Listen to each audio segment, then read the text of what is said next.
హైదరాబాద్లో చెరువులను పునరుద్ధరిస్తున్న క్రమంలో నివాసాలు కోల్పోయిన పేదలకు డబుల్ బెడ్రూమ్ ఇళ్లు మంజూరు చేయాలని సీఎం రేవంత్ రెడ్డి నిర్ణయించారని హైడ్రా కమిషనర్ ఏవి రంగనాథ్ తెలిపారు. మాదాపూర్లోని సున్నం చెరువుతో పాటు రామంతాపూర్ చెరువులో నివాసాలు కోల్పోయిన వారితో హైడ్రా కమిషనర్ సమావేశమయ్యారు.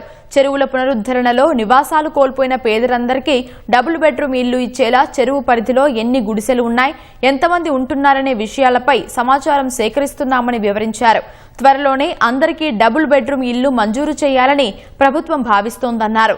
గూగుల్ మ్యాప్స్, శాటిలైట్ చిత్రాల ఆధారంగా ఎలాంటి అవకతవకలకు ఆస్కారం లేకుండా ఈ జాబితా సిద్ధం చేస్తున్నామని హైడ్రా కమిషనర్ తెలిపారు. 2024 జూలై 19 ముందు నివాసం ఉన్నవారి లెక్కలు సేకరిస్తున్నామన్నారు. నగరంలో చెరువులను పునరుద్ధరించిన అన్ని చోట్ల ఇదే విధానాన్ని అనుసరించాలని సీఎం సూచించారని తెలిపారు.